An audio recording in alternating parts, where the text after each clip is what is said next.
Hi dear students, welcome to our channel Accountancy in Tamil. இன்னைக்கு வீடியோல 11th standard accountancy chapter 12 final accounts of sole proprietors 1 உடைய illustration 4th sum பார்க்கலாம். Compute cost of goods sold from the following information. So இந்த sumல நம்ம cost of goods sold தான் கண்டுபிடிக்க போறோம். Opening stock 8000 கொடுத்திருக்காங்க, purchases 60000 கொடுத்திருக்காங்க, direct expenses 5000, indirect expenses 6000, closing stock 9000 கொடுத்திருக்காங்க. So cost of goods sold நம்ம கண்டுபிடிக்கிறதுக்கு ஒரு குட்டி ஃபார்முலா இருக்கு. Opening stock plus net purchases plus direct expenses minus closing stock. So first நம்ம இந்த மூணு ஐட்டம்ஸையும் ஆட் பண்ணிக்கணும். அதுல இருந்து closing stock மைனஸ் பண்ணிக்கணும். So opening stock 8000 கொடுத்திருக்காங்க and net purchases 60000 கொடுத்திருக்காங்க. direct expense 5000 கொடுத்திருக்காங்க. and இங்க indirect expenses அப்படின்னு கொடுத்திருக்காங்க பாத்தீங்களா 6000. இது நம்ம எடுக்க கூடாது because indirect expenses அப்படின்றது நமக்கு ஃபார்முலாலே கிடையாது. அதனால இதை நம்ம எடுக்க வேண்டாம். மைனஸ் போட்டு க்ளோசிங் ஸ்டாக் 9000 rupees கொடுத்திருக்காங்க இல்லையா, அதை எடுத்து எழுதிக்கோங்க. இப்போ இந்த மூணு ஃபிகர்ஸையும் ஆட் பண்ணீங்கன்னா 73000 rupees வரும். 73000ல இருந்து 9000 மைனஸ் பண்ணிட்டீங்கன்னா 64000 rupees வரும். இதுதான் நமக்கு cost of goods sold. Okay, next illustration 5 பார்க்கலாம். Find out the amount of sales from the following information. So இந்த சம்ல நம்ம அமௌண்ட் ஆஃப் சேல்ஸ் தான் கண்டுபிடிக்கணும். இதுல என்னென்ன கொடுத்திருக்காங்கன்னு பார்க்கலாம். Opening stock 20000 rupees, purchases less return 70000 rupees, direct expenses 10000 rupees, closing stock 30000 rupees. So இந்த டீடைல்ஸ் வச்சு நம்ம காஸ்ட் ஆஃப் கூட்ஸ் சோல்ட் கண்டுபிடிச்சிக்கலாம். காஸ்ட் ஆஃப் கூட்ஸ் சோல்டையும் கிராஸ் ப்ராஃபிட்டையும் ஆட் பண்ணிட்டோம் அப்படின்னா நமக்கு சேல்ஸ் எவ்வளவு பண்ணிருக்கோம் அப்படின்றது நமக்கு தெரிஞ்சிடும். கிராஸ் ப்ராஃபிட் நமக்கு 20% பெர்சன்டேஜ் வைஸ் கொடுத்திருக்காங்க. இதை நம்ம அமௌண்ட்ல கண்டுபிடிக்கணும் ஃபர்ஸ்ட். அதுக்கப்புறமா நம்ம காஸ்ட் ஆஃப் கூட்ஸ் சோல்டையும் இந்த கிராஸ் ப்ராஃபிட் உடைய அமௌண்ட்டையும் ஆட் பண்ணோம்னா நம்மளுக்கு சேல்ஸ் தெரிஞ்சிடும். ஸோ சம் போடும்போது உங்களுக்கு இன்னுமே கிளியரா புரியும். ஃபர்ஸ்ட் நம்ம லாஸ்ட் சம் இல்லஸ்ட்ரேஷன் 4ல பார்த்தோம் இல்லையா, காஸ்ட் ஆஃப் கூட்ஸ் சோல்ட் கண்டுபிடிச்சோம்ல, அந்த மாதிரி இந்த 4 ஐட்டம்ஸ் வச்சு first cost of goods sold கண்டுபிடிச்சிக்கலாம். Opening stock plus purchases plus direct expenses minus closing stock. இங்க போட்டோம் இல்லையா, அதே ஃபார்முலா தான். ஓப்பனிங் ஸ்டாக் 20000 rupees கொடுத்திருந்தாங்க, purchases 70000 plus 10000 direct expenses minus 30000 closing stock. So இந்த மூணு ஐட்டம்ஸையும் நம்ம ஆட் பண்ணோம்னா 1 lakh வரும். 1 lakhல இருந்து 30000 மைனஸ் பண்ணிட்டோம்னா 70000 rupees வரும். எக்ஸாம்பிளுக்கு இந்த மந்த்துக்கு நம்ம 70000 rupees worth கூட்ஸ் வந்து நம்ம சேல் பண்ணிருக்கோம் அப்படின்னு வச்சுக்கலாம். இப்போ இந்த 70000 rupees worth கூட்ஸ் நம்ம சேல் பண்றோம் அப்படின்னா அதுல நம்ம ப்ராஃபிட் வச்சுதான் சேல் பண்ணிருப்போம் இல்லையா, அந்த ப்ராஃபிட் அந்த கிராஸ் ப்ராஃபிட் எவ்வளோ அப்படின்னு நம்ம கண்டுபிடிக்கணும். ஸோ கிராஸ் ப்ராஃபிட்க்கு நமக்கு 20% அப்படின்னு கொடுத்திருந்தாங்க இல்லையா. ஸோ இதை எப்படி கால்குலேட் பண்றதுன்னு பார்க்கலாம்.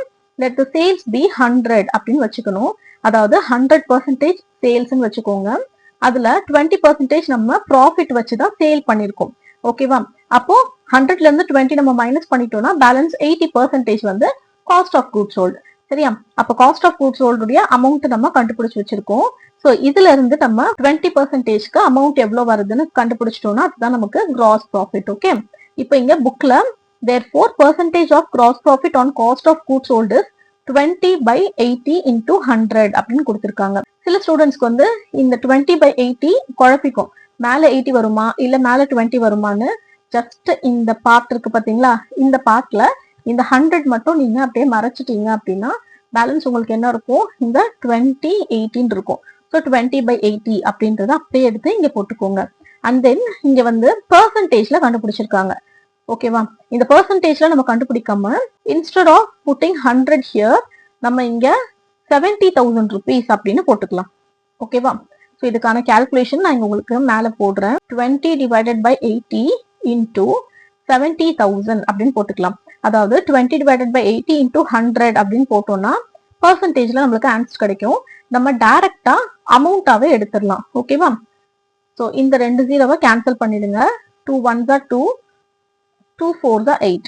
ஓகேவா, இப்போ இந்த 4ஆல 70000 rupees நம்ம ஸ்ட்ரைக் அவுட் பண்ணலாம். 4 1s are 4, இது வந்து 4 1s are 4, பேலன்ஸ் 3 இருக்குமா. நெக்ஸ்ட் 7 times 28, அதாவது 4 7s are 28. 30ல 28 போச்சுன்னா பேலன்ஸ் 2 இருக்கும்.